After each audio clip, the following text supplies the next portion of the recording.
Dios va a usar hoy a David, pero es la palabra de Dios la que se va a transmitir. Así que hacemos bien en oírla y tener el deseo de obedecerla. Padre, te damos las gracias por este tiempo que nos estás permitiendo. Realmente reconocemos que te necesitamos mucho. Realmente queremos seguir manifestando que dependemos de ti y que te damos gracias porque uno de los recursos de tu gracia, Señor, es la palabra tuya. Queremos escucharla, abre nuestro corazón, nuestros oídos para poder entenderla y el Espíritu Santo tuyo pueda tocar ahí donde necesitamos, Señor. Bendice a David, dale esa fuerza, dale el poder tuyo para que así sea. En el nombre de Jesús. Amén.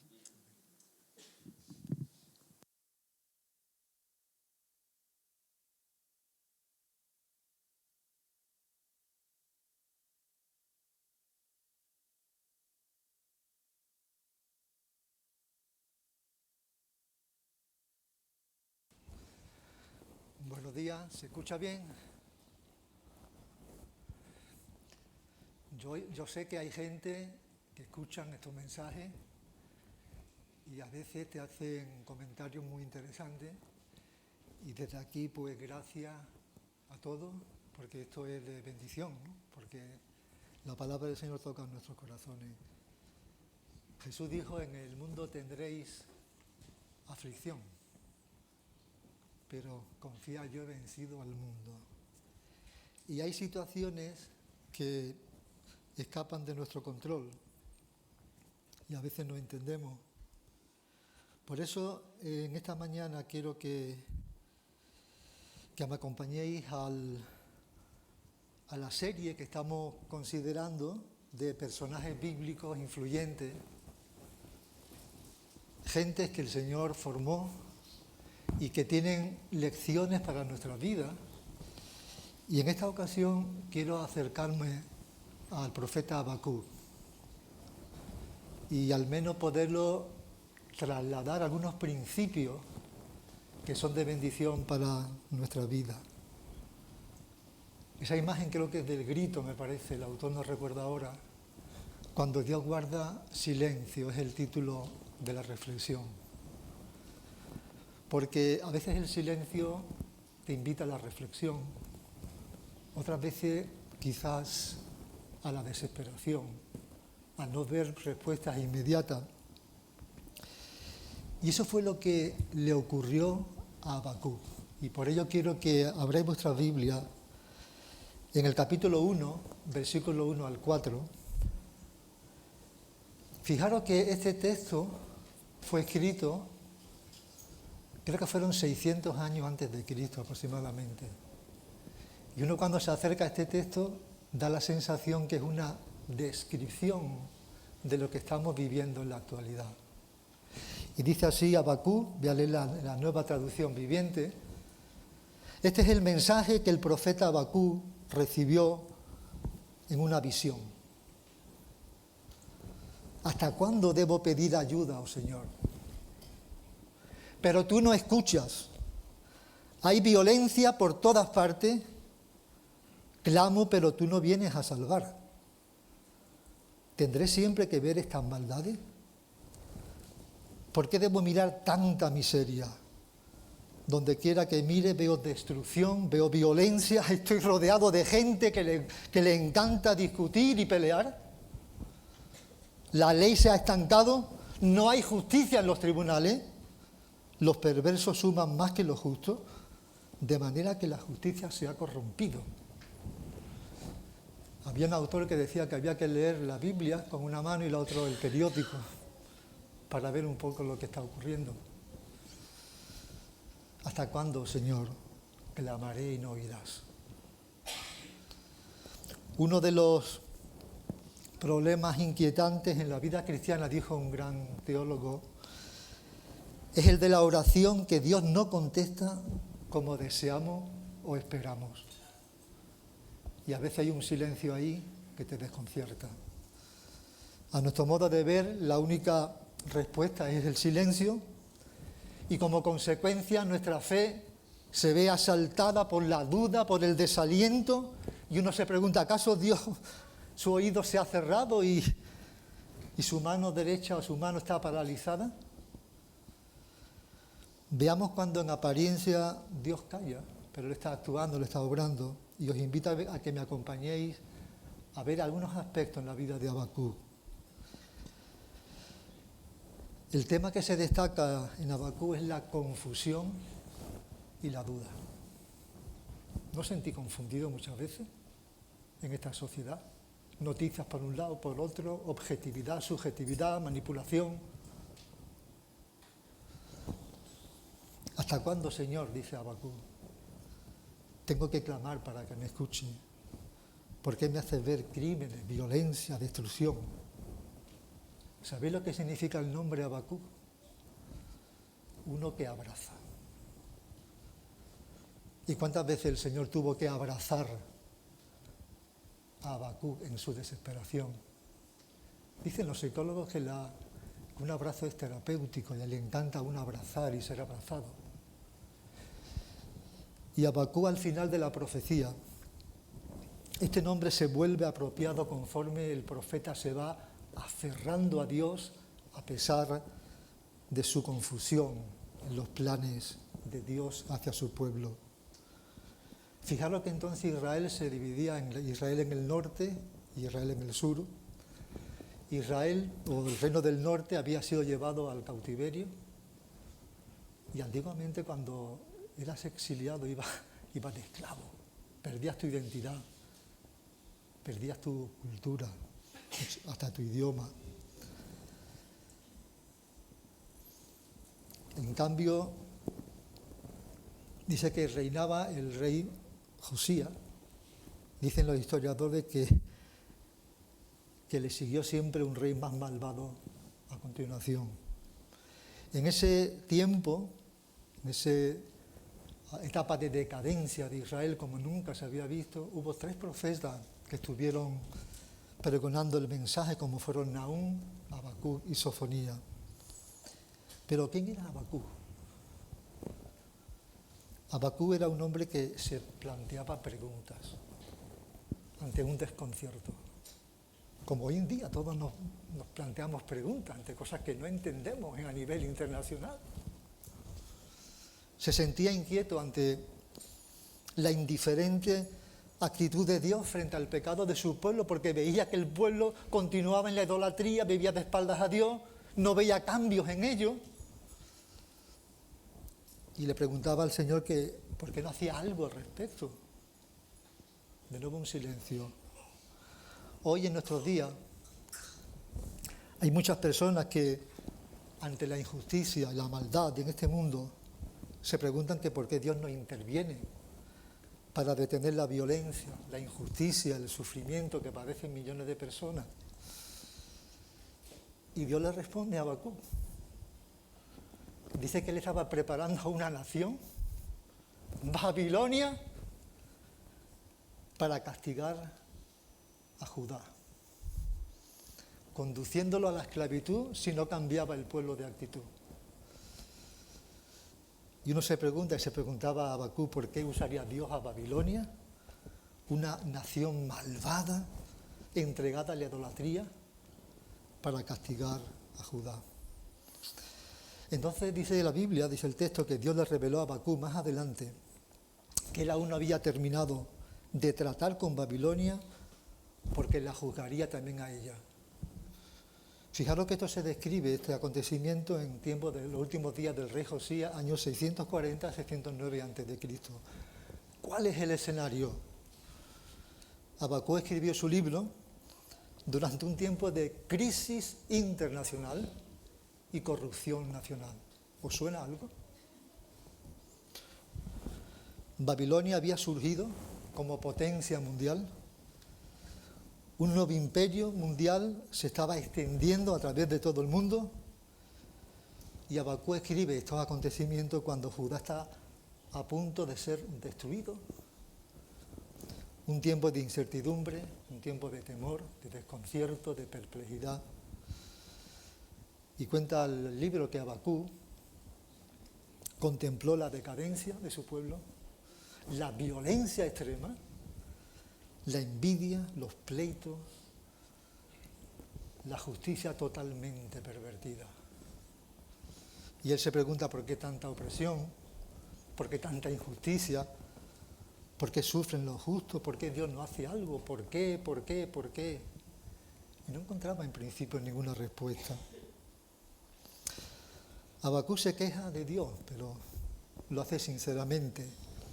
Él no murmura, ni busca rodeos para formular sus dudas, las presenta directamente a Dios. Como a veces nosotros nos encontramos, Señor, no entiendo lo que está ocurriendo a nivel internacional, no entiendo ni una posición ni otra.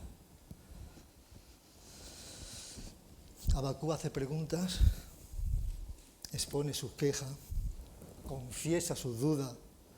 Ahora bien, algo muy importante es que no dirige sus preguntas contra Dios. Lo que él hace es exponer sus inquietudes ante Dios. Así nos encontramos nosotros ante cosas que no entendemos. O sea, yo no entiendo lo que está ocurriendo. Habacuc era un inconformista. ¿Por qué? Porque no toleraba la intolerancia de la gran potencia mundial como era Babilonia. Le preguntó a Dios en muchas ocasiones por qué no frenaba tanta violencia, tanta corrupción social. No entendía que Dios no hiciera nada. Una indiferencia. Fijaos que la violencia era el método usado por los opresores cuando llegaban a otro país. Intentaban aniquilarlo, convertían en esclavos. Los justos eran perseguidos. Habacuc se siente confuso, sorprendido del silencio de Dios. Imagina a Dios inactivo, indiferente en otro mundo. La lección que aprendemos es que lo que ocurre es que el tiempo de Dios no siempre sintoniza con el nuestro. Fijaros que la más grande violencia en el pueblo de Israel era contra la ley, la cual era incumplida, el resultado de un desorden social, se había corrompido la justicia, la ley y el orden pierde su fuerza cuando nadie lo respeta, y es inútil aplicar una ley si no es obedecida por las mismas autoridades. Y eso es lo que pasaba en ese tiempo. ¿Qué debía hacer Dios? ¿Por qué Dios no actuaba? Más adelante le dice que el Señor le explicaría que esta situación sería temporal y que iba a corregirla. Otra lección más que aprendemos es que el creyente debe clamar a Dios en las crisis que escapan de su control. Cuando yo no encuentro una explicación, le digo, Señor, tú tienes que ayudarme. Me siento confuso. Yo sé que tú eres un Dios soberano que tiene un propósito. Por tanto, Dios escucha nuestras inquietudes, nuestras peticiones. Por lo tanto, si un problema escapa de nuestro control, lo más importante es díselo al Señor. Señor, dame sabiduría a entender este problema. Ahora bien, otro principio que encontramos en el libro de Habacuc es que los creyentes no podemos usar la violencia como método para conseguir nuestros fines. Es cierto que debemos denunciarla y apartarnos de ella. ¿Cuál debería ser la actitud del creyente cuando es tratado injustamente? Fijaos lo que dice la Biblia en 1 de Pedro, capítulo 3. Ahora bien, ¿quién querrá hacerles daño? Si ustedes están deseosos de hacer el bien, pero aún si sufren por hacer lo correcto, Dios va a recompensarlo. Así que no se preocupen ni tengan miedo a las amenazas. En cambio, adoren a Cristo como el Señor de su vida. Si alguien le pregunta acerca de la esperanza que tienen como creyentes, estén siempre preparados para dar una explicación. Pero háganlo con humildad y respeto. Mantengan siempre limpia la conciencia. Entonces, si la gente habla en contra de ustedes, será avergonzada al ver la vida recta que lleva porque pertenecen a Cristo. Recuerden que es mejor sufrir por hacer el bien, si eso es lo que Dios quiere, que sufrir por hacer el mal. Ante esta situación, ¿qué papel debe desempeñar la Iglesia ante una problemática nacional? Y a veces me lo cuestiono. Bueno, en primer lugar, la Iglesia tiene que, como función, la de ser modelo de obediencia a las leyes para no aumentar el caos, el desorden en la sociedad. Versículos 5 al 11, ante la injusticia imperante que observaba Habacuc, Dios le muestra sus planes al profeta. Dios escogió un método para solucionar el problema que nunca había esperado Habacuc. En todo esto, aunque cuesta creerlo, vemos la soberanía de Dios en cada acontecimiento, porque muy a menudo Dios contesta de manera distinta, a muchas veces como esperamos. Y lo último que Habacuc se iba a imaginar es que Dios iba a utilizar a los babilonios para castigar a Israel, para disciplinar a Israel. Y eso fue difícil aceptarlo, que Dios usara a un pueblo injusto para castigar a Judá. Lo que sí aprendemos de aquí es que el Señor siempre tuvo el control de todas las cosas y no hizo ninguna cosa de manera improvisada, porque todos sus propósitos fueron y son justos. Ahora, fijaros el instrumento escogido. Versículos 6 al 11 me sorprende. Dios usa a los babilonios en el siglo VI a.C., levantaron el gran imperio de Babilonia, que alcanzó su máximo poder, esplendor con Nabucodonosor. Y este pasaje describe cómo era, cómo actuaría ese pueblo invasor, instrumento en las manos de Dios para aplicar la justicia, la disciplina a Israel. Fijaros cómo lo describe estos versículos. Versículo 6, su fama, dice, es una nación cruel y presurosa. Su poder militar, versículo 7, formidable es y terrible. Su velocidad, versículo 8, más ligero que el leopardo, volarán como águilas. Fijaros qué descripción. Su contundencia, en el versículo 9, recogerán cautivos como arena. Fijaros que los babilonios cumplieron los planes de Dios, pero no respetaron las reglas, ni tuvieron compasión. Si leéis la historia, cómo masacraron al pueblo de Israel. Fueron instrumentos de la justicia de Dios, pero dice el versículo 11 que se excedieron en su aplicación. Y por eso Habacuc se siente desorientado, confuso, lleno de temor. ¿Por qué Dios actúa así? La lección que aprendemos en Habacuc es que Dios es justo siempre y no permite que la injusticia dure para siempre. Él mantiene un orden internacional, aunque a veces parezca no podamos creerlo, y muchas veces utiliza a naciones para castigar a otras por su maldad. El Señor tiene la libertad de usar los métodos que más le convengan para corregir cualquier situación irregular que pueda ocurrir. Y eso nos invita a confiar en el Señor siempre con los métodos y fines correctos, y Él nunca se equivoca ni se retrasa en sus actuaciones. Claro que Habacuc reconoció que era necesario que Dios castigara a Israel, pero no entendía la manera que iba, la metodología que iba a utilizar. Ahora bien, otro aspecto importante que entendemos en este libro, en Habacuc, es que ni el castigo, ni el método utilizado por Dios para corregir a su pueblo contradicen su carácter. Dios sigue siendo justo, Dios sigue siendo santo, mantuvo su compromiso con ellos por medio de un pacto. Por lo tanto, el juicio tenía propósito disciplinario, no de destrucción, y Él dice más adelante, no moriremos. Otro aspecto importante que podemos aprender de Habacuc es que la fidelidad del Señor para socorrer a su pueblo se basó siempre en su carácter, en su persona, no en los méritos de la nación, pues tenían bien ganado su castigo. La fidelidad del Señor. En los versículos 12 al 13 vemos el carácter de Dios. Dice Habacuc, describe, tú eres eterno, ¿no eres tú desde el principio? En segundo lugar, destaca que Dios está comprometido por medio del pacto, que Dios es la roca, dice, apoyo firme y fortaleza en el cual me puedo refugiar en los momentos de debilidad, Es más, dice, tú eres santo, muy limpio eres de ojos para ver el mal.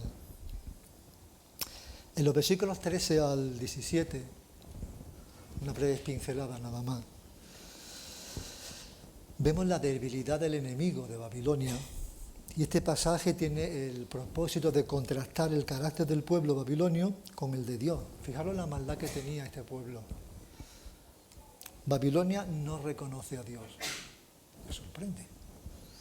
Eran arrogantes, orgullosos, negándose a admitir ninguna autoridad que pudiera estar por encima de ellos mismos.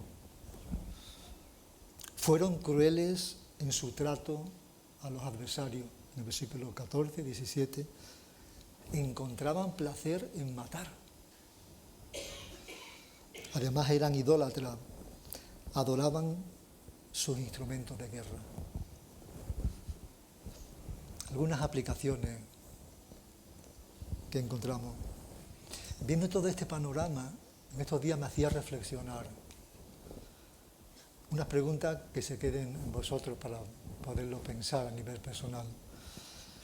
¿Clamamos nosotros, oramos a Dios como Habacuc por la situación de nuestro país? La Biblia nos dice que oremos por nuestras autoridades, para que les dé sabiduría ante un desconcierto que pueda ocurrir. ¿Somos sensibles a nuestro entorno, lo que ocurre alrededor? Ucrania, Rusia, Gaza, problemas en África que los medios de comunicación no dicen nada, de la masacre a muchos cristianos. ¿Cómo reaccionamos ante la violencia, al abuso de autoridad, al desprecio de la ley de Dios, a la injusticia, al incumplimiento de los derechos humanos? ¿Preocupados o indiferentes? Lo que me da confianza, me da tranquilidad es que la historia se halla bajo el control de Dios. Es más, Dios no es solo Dios de Israel, eres el Señor del universo. La historia sigue un plan y se dirige a unas metas determinadas por Dios en su soberanía, porque Él tiene el control total de la situación. Las cosas no suceden por casualidad. Hay un propósito en todo, aunque nosotros, yo el primero, muchas veces no alcanzo a comprender. Algo muy importante a vivir en estos tiempos confusos y de perplejidad, la importancia de vivir en integridad en medio de este caos, vivir en obediencia a la palabra de Dios, cómo reproducir el carácter de Jesús en esta sociedad, un estilo de vida coherente con el Evangelio en lo que pensamos, hablamos, vivimos, la importancia de la oración ante la confusión y la duda, presentarla siempre ante el Señor, porque Él siempre tiene el control de cada situación. En un mundo lleno de injusticia y sufrimiento, como os ha dicho antes, pues por el pecado. Ayer decía un periodista, la sociedad está enferma, porque es pecadora y Dios quiere reconstruir a esta sociedad a través del Evangelio de la esperanza, quiere transformar vidas, quiere inculcar el virus del amor, no el del odio, del respeto, de la generosidad. ¿A qué nos desafía Habacuc? Nos desafía en primer lugar a confiar en Dios siempre. En segundo lugar, a vivir con integridad, a ser coherente con lo que creemos, a afrontar las dudas, las frustraciones que todos tenemos a través de la oración y el diálogo con Dios. No como quejas, sino expresando nuestros sentimientos. No entiendo lo que está ocurriendo, de verdad. Veo por un sitio, una información por otro, intento ser objetivo, equilibrado, ayúdame. En medio de este caos social, este caos moral, estamos llamados siempre a reflejar el carácter de Dios, siempre, mediante una vida íntegra, una vida coherente con el Evangelio. Y por supuesto en el poder del Espíritu Santo, lo que puede hacer nuestra vida, no por nuestros méritos, nuestra sabiduría. Dios tiene que transformar nuestra mente, nuestras actitudes, para impactar a una sociedad que no conoce al Señor.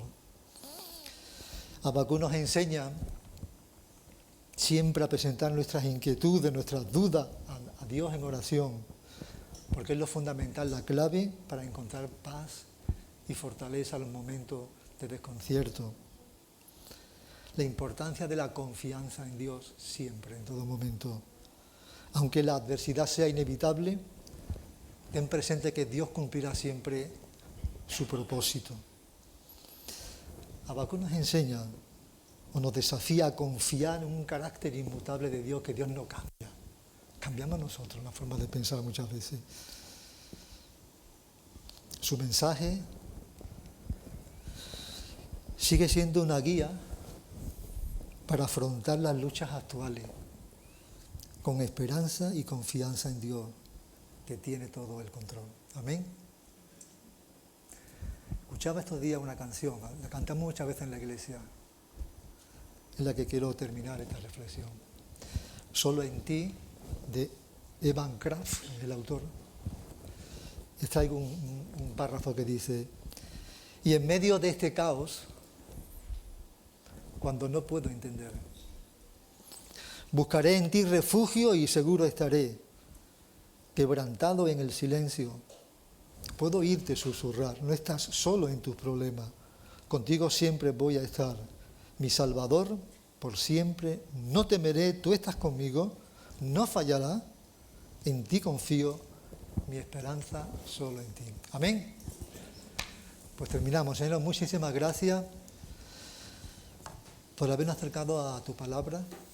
Es verdad, Señor, que reconocemos que hay situaciones que no entendemos, nos sentimos perplejos, pues tú eres el Señor de la historia, no cambias, tú tienes propósito, todo se va a cumplir, Señor. Ayúdanos, danos sabiduría, danos ser sensibles, que mostremos amor hacia los demás en toda situación, en toda circunstancia, a pesar de opiniones que podamos discrepar, Señor, que sea tu amor, Señor, el que se desborde en nuestras expresiones, en nuestras argumentaciones. Recibe toda la gloria, la honra y la alabanza en el nombre de Jesús. Amén.